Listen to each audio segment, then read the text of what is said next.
ये बताइए कि वास्तु कितनी पुरानी साइंस है, मतलब इसका ओरिजिन कहाँ से हुआ? ये शास्त्र लगभग 10,000 साल पुराना है। भृगु, अत्रि, वशिष्ठ जैसे महान ऋषियों ने ये शास्त्र की रचना की है।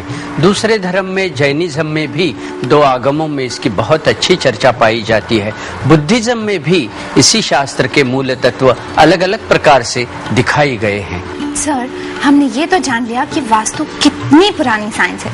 अब हमें ये बताइए कि एज अ बिगिनर हम वास्तु की शुरुआत कहाँ से करें? What are the basic steps? अष्ट दिशा और पंच महाभूत, इसके जरिए इस शास्त्र का अध्ययन ठीक से किया जा सकता है। तो 8 दिशाएं जो हैं, उसी प्रकार प्रकृति का स्वभाव भी 8 प्रकार का है और व्यक्ति में भी अष्ट सात्विक भाव है। इसलिए व्यक्ति, दिशा और देवता, इनका एक ऊर्जात्मक बहाव जब एक तरह से हो जाता है, सम्मिलित सा हो जाता है, तब वास्तु में एक चैतन्य जग जाता है कि जिसके जरिए एक अच्छे व्यक्ति का निर्माण शास्त्र के सिद्धांतों से निर्माण हो सकता है। डॉक्टर साहब, हमें पंच महाभूत और अष्ट दिशाओं के बारे में थोड़ा सा विस्तार से बताइए। It will be helpful for us. देखो, उत्तर से दक्षिण की तरफ एक ऊर्जा बहती है, पूर्व से पश्चिम की तरफ एक ऊर्जा बहती है और इन 2 ऊर्जाओं का जिस प्रकार से संस्करण 8 दिशाओं में होता है, उस प्रकार से पंचमहाभूतों का जन्म होता है। जैसे आग्नेय दिशा में अग्नि स्थित है, नैऋत्य दिशा में पृथ्वी तत्व स्थित है, वायव्य दिशा में वायु तत्व है और ईशान्य दिशा में जल तत्व का महत्व है। और ये ईशान्य का जल तत्व जो है वो मन से जुड़ा हुआ है, वायव्य का वायु तत्व जो है वो बुद्धि से जुड़ा हुआ है, नैऋत्य का पृथ्वी तत्व है वो चित्त से जुड़ा हुआ है और आग्नेय दिशा का अग्नि तत्व जो है तो व्यक्ति के अहम भाव से जुड़ा है, अहंकार से जुड़ा है। इसीलिए इन चारों दिशाओं में स्थित महाभूतों की स्थिति जब ठीक रहती है, वैसे ही व्यक्ति की स्थिति ठीक रहने के लिए इन पंचमहाभूतों का भवन में ठीक से होना आवश्यक है। और इन पंच महाभूतों को हम अपने घर में ठीक डायरेक्शंस में ठीक तरह किस तरह स्थापित कर सकते हैं? अलग अलग प्रकार से हम अगर देखते जाएंगे तो ईशान्य दिशा में, जैसे आप देख रही हो पीछे कि एक प्रकार का जल का प्रवाह या फाउंटेन जैसा लगाया हुआ है, या आग्नेय दिशा में यहाँ पर आप देख सकती हैं कि यहाँ पर हमने अग्नि का संस्करण करने के लिए कुछ दिए लगाए हुए हैं, या पृथ्वी तत्व के संस्करण के लिए पीले प्रकार के स्फटिकों का निर्माण, स्फटिकों के आयोजन हम नैऋत्य दिशा में कर सकते हैं, या वायु तत्व के लिए अलग अलग प्रकार से घंटियां हैं, ध्वनि के माध्यम है, उनका संस्करण वायव्य दिशा में कर सकते हैं। तो इस प्रकार कृत्रिम तरीके से भी एक नैसर्गिक आभास भवन में निर्माण करना, यही तो वास्तुशास्त्र का महत्वपूर्ण रोल है। सर, दिशाओं का वास्तु में बहुत महत्व है, तो हमें दिशाओं के बारे में कुछ बताइए, क्योंकि मैंने तो आज तक 4 दिशाओं के बारे में सुना था। ये 8 दिशाएं क्या हैं और इनका वास्तु में क्या रोल है? 4 प्रमुख दिशाएं हैं और 4 उप दिशाएं हैं। जैसे कि पूर्व, पश्चिम, उत्तर और दक्षिण, ये प्रमुख दिशाएं हैं। तो नॉर्थ ईस्ट माने ईशान्य, साउथ ईस्ट माने आग्नेय, साउथ वेस्ट माने नैऋत्य, तो वायव्य माने नॉर्थ वेस्ट। ये 4 जो हैं ये उप दिशाएं हैं। प्रमुख दिशाओं से ऊर्जा का उगम होता है, तो उपदिशाओं में पंचमहाभूतों का विशेष स्वरूप पाया जाता है। और ये पंच महाभूत क्या है? पंचमहाभूत जो है वो सृष्टि में है, प्रकृति में है, व्यक्ति में है और भवन में है। और ये चारों प्रकारों से जब पंचमहाभूतों का ठीक बलाबल पाया जाता है, तब व्यक्ति स्थिर रहता है, भवन सुखी रहता है और अंतरिक्ष से आशीर्वाद पाया जाता है। सर, आपने हमें पंच महाभूतों के बारे में तो बता दिया, अब हमें ये बताइए कि ये पंच महाभूत क्या हैं? पृथ्वी, वायु, आप माने जल, अग्नि माने तेज और आकाश तत्व जो सर्वतो स्थितः कहा जाता है वो आकाश तत्व है। इस प्रकार से पंचमहाभूतों का लक्षण सृष्टि में है, प्रकृति में है, व्यक्ति में है, भवन में है। सर, आपने हमें पंच महाभूत के बारे में तो बता दिया, लेकिन अब हमें ये बताइए कि पंच महाभूत और 8 दिशाओं में क्या रिलेशनशिप है? पूर्व और आग्नेय दिशा में अग्नि तत्व प्रतिष्ठित है तो पूर्व दिशा और आग्नेय दिशा का अच्छा संस्करण जब घर में होता है तो अग्नि तत्व माने क्या है? व्यक्ति की बुद्धि है, व्यक्ति की संपदा है, व्यक्ति के काम करने का, कार्य करने का उत्साह है। तो ये तीनों चीजें, इन दिशाओं का जब ठीक ठीक से संस्करण या ठीक ठीक से विकास घर में होता है तो व्यक्ति में वो उत्साह, वो शक्ति, वो बुद्धि पाई जाती है। उसी प्रकार से देखते जाएंगे, दक्षिण और नैऋत्य दिशा से निगेटिव एनर्जी का प्रभाव वास्तु और भवन में प्रसरित होता है।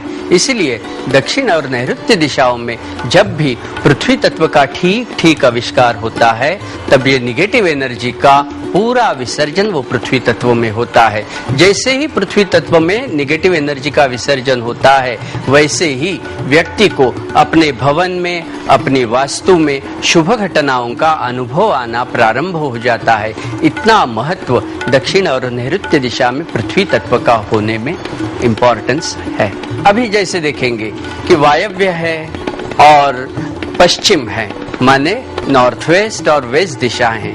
यहाँ पर विशेष रूप से वायु तत्व का संस्करण वास्तुशास्त्र में अपेक्षित है। जब भी यहाँ पर वायु तत्व का ठीक ठीक से प्रसरण होना शुरू हो जाता है वैसे ही व्यक्ति की बुद्धि, व्यक्ति की चेतना, व्यक्ति की काम करने की, कार्य करने की शक्ति जो है उसमें एक प्रकार से विकसन हो जाता है, उस प्रकार से एनर्जी आ जाती है। और ऐसे भवन में जहाँ पर वायु तत्व पश्चिम और वायव्य दिशा में है वहाँ पर बच्चे जो हैं बड़े तेज, बुद्धिमान और कार्यमग्न दिखाई देंगे, अध्ययन में वो रुचि लेंगे। इसलिए वायव्य दिशा जो है वहाँ पर बच्चों की दिशा, बच्चों का शयन कक्ष इसके लिए वास्तुशास्त्र में निर्धारित की गई है। सर, आपने हमें ये तो बता दिया कि साउथ और साउथ वेस्ट में पृथ्वी तत्व का होना कितना जरूरी है और वेस्ट और नॉर्थ वेस्ट में वायु तत्व का होना कितना जरूरी है, और ये सारी चीजें हमारी जिंदगी पर कितना इफेक्ट डालती हैं। हम बाकी की 4 दिशाओं के बारे में भी इसी तरह जानना चाहेंगे।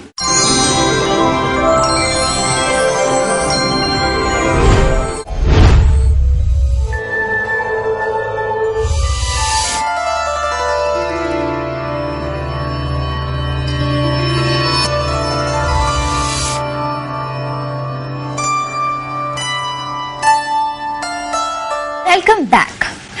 तो डॉक्टर साहब, अब हमें बाकी की 4 दिशाओं के बारे में बताइए। पूर्व और आग्नेय माने ईस्ट एंड साउथ ईस्ट, इन दिशाओं में अग्नि तत्व का संस्करण वास्तु में अपेक्षित है। जब पूर्व दिशा से जो अग्नि तत्व जुड़ा है वो आदित्य तत्व है, उससे वार्मथ मिलती है, उससे तेज प्राप्त होता है और बुद्धि प्राप्त होती है।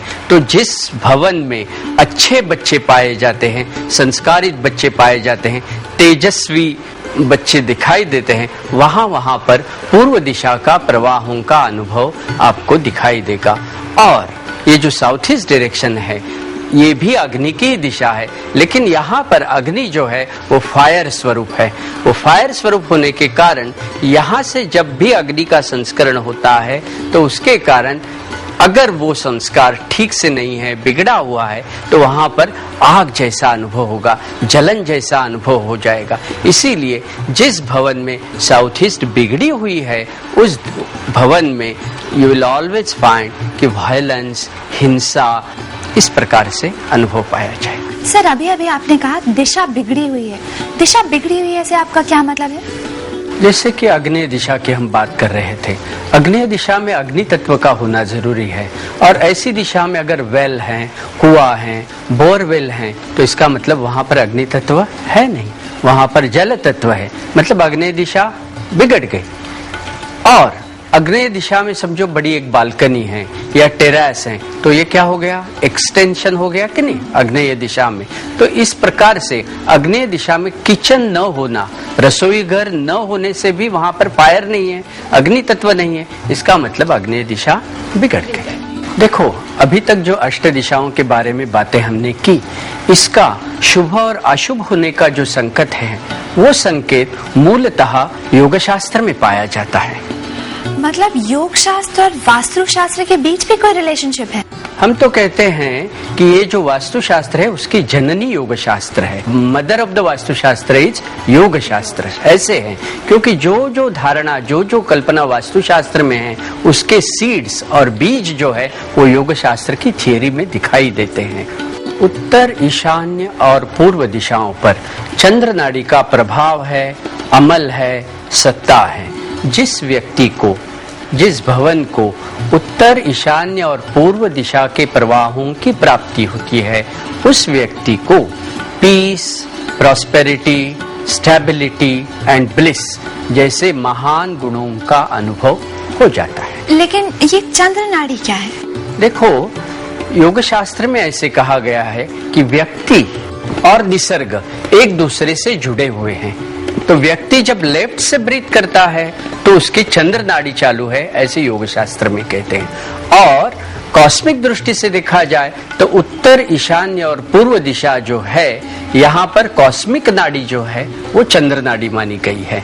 इसीलिए चंद्र नाड़ी जो है वो शीतल नाड़ी है। तो जीवन में सुख का जो अनुभव है वो शीतल नाड़ी से माने उत्तर, ईशान्य और पूर्व दिशाओं से जुड़ा हुआ है। ये जो सिद्धांत है ये योग शास्त्र का सिद्धांत है और वास्तु शास्त्र में वो स्ट्रेट लिया गया है। चंद्र नाड़ी के साथ साथ मैंने सूर्य नाड़ी के बारे में भी सुना था, उसके बारे में भी कुछ हमें बताइए। ये जो सूर्य नाड़ी की बात आप कर रही हैं तो इस सूर्य नाड़ी का अमल जो है, फिर से बताते हैं, पावर है, सत्ता है, वो दक्षिण, नैऋत्य, पश्चिम माने साउथ, साउथ वेस्ट और वेस्ट दिशाओं पर है। और ये जो प्रवाह है ये अमंगल कारक, अशुभ प्रवाह है, नेगेटिव एनर्जी प्रवाह है। तो जिस व्यक्ति को, जिस भवन को, जिस वस्तु को इन प्रवाहों का आक्रमण है वहां पर death, destruction, demolition, discontinuity, defamation जैसे डेमोनिक अनुभव प्राप्त हो जाते हैं। इतना महत्व इन दिशाओं का वास्तु में, भवन में पाया जाता है। डॉक्टर साहब, आपने हमें बताया कि योग शास्त्र को वास्तु शास्त्र की माता माना जाता है, तो क्या फेंग शुई का भी वास्तु शास्त्र से कोई रिलेशनशिप है या फिर ये एक अलग ही साइंस है? यहाँ से जो बौद्ध साधु चाइना में चले गए तो वो बौद्ध साधुओं के साथ ही वास्तु शास्त्र चलते चलते चाइना में गया। और चाइना का जो भौगोलिक है दृष्टिकोण जो है कि जिस प्रकार से वहाँ का हवामान है, वातावरण है, वो वातावरण का प्रभाव ध्यान में रखकर जो वास्तु शास्त्र में बदल किए गए उससे फेंग शुई शास्त्र का निर्माण हो गया। मतलब इसका सब मूल जो है वो इस भूमि में ही पाया जाता है। अच्छा, मतलब फेंग शुई भी वास्तु शास्त्र के परिवार का ही एक सदस्य है। Correct, that's right. Sir, directions, पंच महाभूत, इन सब के बारे में तो हमने जान लिया। अब आप हमें कुछ ऐसी बेसिक टिप्स दीजिए जिससे मैं और हमारे सारे व्यूअर्स घर जाकर वास्तु की शुरुआत कर सके। देखो, अभी उत्तर दिशा जो है जीवन में उत्तर देने वाली दिशा है। दक्षिण दिशा जो है वहां से क्षीणता आती है ना। तो पहले दक्षिण और उत्तर इन दिशाओं से जुड़ी हुई कुछ रेमेडीज मैं तुमको बताता हूँ। जितने भी लोग ये जो बताया गया है वो अपने घर में करेंगे वो अपने जीवन में विशेष रूप से कोई न कोई फल जरूर पाएंगे। इसीलिए उत्तर और दक्षिण से जुड़ा हुआ रेमेडीज मैं अभी बता देता हूँ। अभी देखो, उत्तर दिशा जो है वो चंद्र की दिशा है। उत्तर दिशा जो है जल तत्व की दिशा है और चंद्र का रत्न कौन सा है तो मोती है। और जल तत्व का निदर्शन जो है वो सिल्वर से होता है, रौप्य से होता है, चांदी से होता है। और जल तत्व का जो संस्करण है वो श्वेत वर्ण माने व्हाइट कलर से होता है। कि जो जो दर्शक अभी उत्तर दिशा में व्हाइट मार्बल रख देंगे और वो मार्बल के नीचे सिल्वर और मोती गाड़ देंगे, उनके जीवन में उत्तर दिशा का प्रसाद पाया जाएगा। इतना सिंपल रेमेडीज है। अभी दक्षिण दिशा देखते हैं कि दक्षिण दिशा में पृथ्वी तत्व का अनुभव जब हो जाता है तब जीवन में स्टेबिलिटी पाई जाती है। समझो दक्षिण दिशा में बहुत बड़ी खिड़की है तो वहां से जो भी रोशनी का अंदाज आता है वो व्हाइट कलर का आता है कि नहीं? और वहां पर समझो हम गॉगल ग्लासेस लगा देंगे विंडो को, या पीतवर्ण माने येलो ग्लास लगा देंगे कि जो लाइट अंदर आ जाएगी वो लाइट कौन सी रहेगी? पृथ्वी तत्व की रहेगी। तो जब भी दक्षिण दिशा में पृथ्वी तत्व ठीक से रहेगा तो उत्तर से चलने वाले प्रवाहों में एक्सेलरेशन आ जाएगा, प्रकर्षण आ जाएगा और उस घर में स्टेबिलिटी का अनुभव आ जाएगा। तो इसलिए आज के लिए ये 2 रेमेडीज बताए हैं, एक उत्तर में व्हाइट मार्बल, मोती और सिल्वर, और दक्षिण दिशा में पीतवर्ण माने येलो ग्लास लगाने से व्यक्ति को सुख का अनुभव पाया जाएगा। आज के एपिसोड में हमने वास्तु के बेसिक्स को सीखा। अष्ट दिशा का मतलब है 8 डायरेक्शंस, जो है ईस्ट यानी पूर्व, वेस्ट यानी पश्चिम, नॉर्थ यानी उत्तर, साउथ मतलब दक्षिण, नॉर्थ ईस्ट यानी ईशान्य, नॉर्थ वेस्ट का मतलब है वायव्य, साउथ ईस्ट यानी आग्नेय और साउथ वेस्ट यानी नैऋत्य। साथ ही हमने जाना पंच महाभूतों के महत्व को, और इन्हीं बातों का सही बैलेंस बखूबी किया expert astro vastu consultant Neeta Sinha ji ने। इनके घर की सजावट इन्होंने वास्तु के प्रिंसिपल्स को ध्यान में रख कर की है। नीता जी का मानना है कि घर का प्रवेश द्वार उस घर में रहने वाले लोगों की आइडेंटिटी है। इनके घर के मुख्य दरवाजे पर एक बड़ी सी बेल आपका स्वागत करती है, अंदर मंदिर जैसी शांति का अनुभव करने के लिए आमंत्रित करती है। चलिए इन्हीं से जानते हैं इनके आशियाने के बारे में। हर घर की अपनी एक एनर्जी फील्ड होती है, उसे बैलेंस करना पड़ता है। वो हमने सीखा है एक्सपीरियंस से भी और पढ़ाई भी की उसकी।